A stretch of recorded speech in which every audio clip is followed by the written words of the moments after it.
Oi, o audiobook vai começar. Se você quiser nos ajudar neste projeto, por favor, entre em apoia.se/Carlos Eduardo Valente. A partir de R$5 você pode nos ajudar a trazer um conteúdo de mais qualidade para você. Você também pode se inscrever em nosso canal do YouTube e tornar-se membro para ter conteúdos inéditos antes de qualquer outra pessoa. Espero que gostem do que vão ouvir. Um grande abraço a todos. Use seu fone de ouvido para uma maior imersão. Do narrador Carlos Eduardo Valente. Contato carlão50@gmail.com.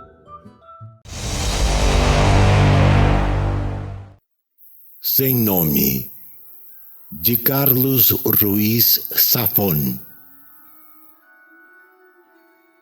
Barcelona, 1905.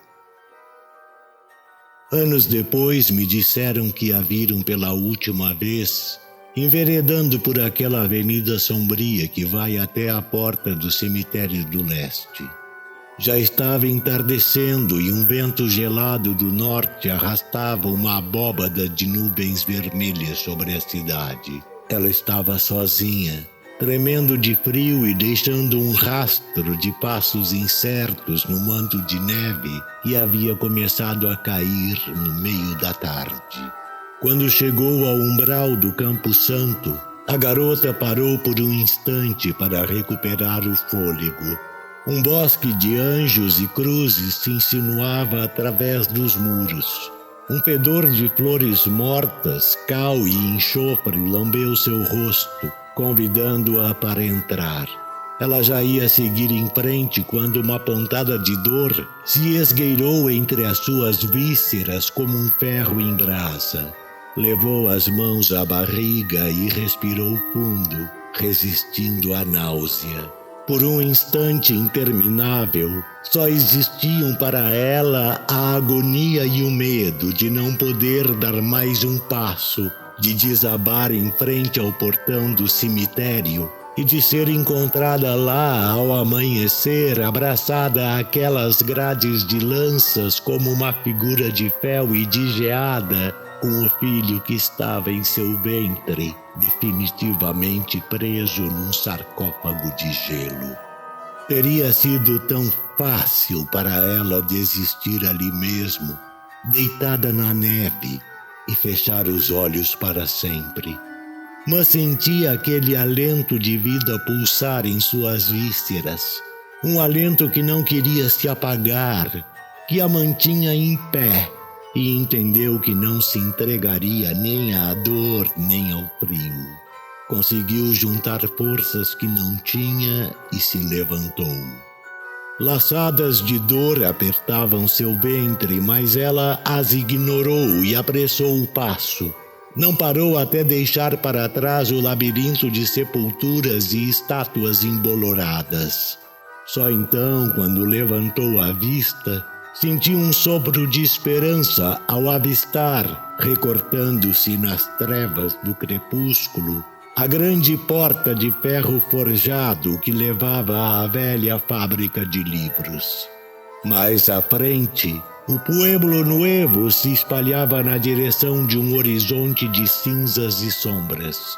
A cidade das fábricas desenhava o reflexo escuro de uma Barcelona embruxada por centenas de chaminés que sangravam o seu hálito negro sobre o escarlate do céu. À medida que a garota penetrava, na meada de becos aprisionados entre galpões e armazéns cavernosos, seus olhos reconheciam algumas das grandes estruturas que dominavam o bairro, da fábrica de cansaladrigas à Torre das Águas. A velha fábrica de livros se distinguia entre todas elas. Do seu perfil extravagante emergiam torres e pontes suspensas, que sugeriam ser obra de algum arquiteto diabólico que houvesse descoberto a maneira de burlar as leis da perspectiva. Cúpulas, minaretes e chaminés cavalgavam uma babel de abóbodas e naves sustentadas por dúzias de arcobotantes e colunas. Esculturas e relevos serpenteavam por seus muros e domos crivados de janelas disparavam agulhas de luz espectral. A garota olhou a bateria de gárgulas que arrematava as cornijas e supurava colunas de vapor que exalavam um perfume amargo de tinta e papel. Sentindo que a dor inflamava de novo suas vísceras, apressou os passos até a grande entrada principal e bateu a aldrava. Ouviu-se o eco amortecido de um sino atrás de um portão de ferro forjado. A garota olhou para trás e constatou que em poucos instantes o rastro de suas pegadas já estava revestido outra vez pela neve. Um vento gélido e afiado a encurralava contra o portão. Bateu de novo a aldrava com força, 2 ou 3 vezes, mas não teve resposta. A tênue claridade que a envolvia parecia se desvanecer em alguns momentos, com a sombra se estendendo rapidamente aos seus pés. Sabendo que não tinha muito tempo, recuou alguns passos e se afastou do portão para examinar as janelas da fachada principal. Havia uma silhueta recortada em uma das vidraças enfumadas, imóvel como uma aranha no meio da sua teia.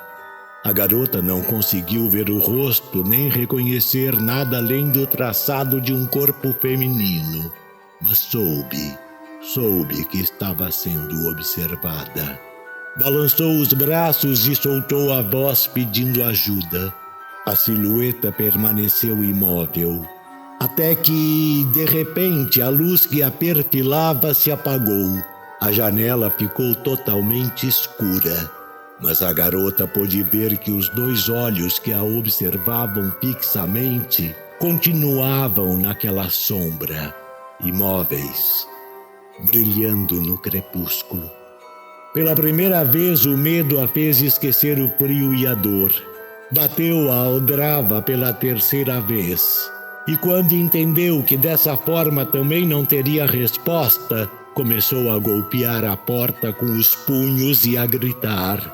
Bateu até suas mãos sangrarem, implorando por socorro, até que sua voz se cortou e suas pernas não conseguiram mais sustentá-la. Prostrada em uma poça gelada, a garota fechou os olhos e ouviu o palpitar de vida em seu ventre. Pouco depois, a neve começou a cobrir seu rosto e seu corpo. O crepúsculo já ia se espalhando como tinta derramada quando a porta se abriu, projetando um leque de luz sobre o corpo. 2 figuras munidas de lampiões a gás se ajoelharam ao seu lado. Um dos homens, corpulento e com o rosto picado de varíola, afastou o cabelo da testa da garota. Ela abriu os olhos e sorriu. Os 2 homens se entreolharam e o segundo, mais jovem e miúdo, apontou para alguma coisa brilhando na mão da garota. Um anel. O rapaz fez menção de tirá-lo, mas seu companheiro o deteve. Os 2 a levantaram. O mais velho e mais forte a pegou nos braços e mandou o outro ir correndo buscar ajuda. O jovem concordou a contragosto e desapareceu no crepúsculo. A garota olhava fixamente para os olhos do homem corpulento que a levava nos braços, murmurando uma palavra que não chegava a se formar em seus lábios cortados pelo frio. Obrigado. O homem, que mancava ligeiramente, levou-a para o que parecia uma cocheira junto à entrada da fábrica.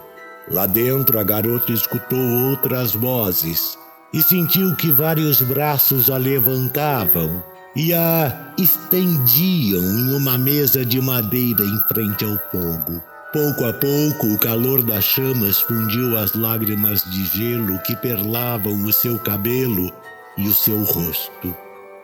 Duas garotas, tão jovens como ela e vestidas como criadas, a enrolaram num cobertor e começaram a esfregar seus braços e pernas.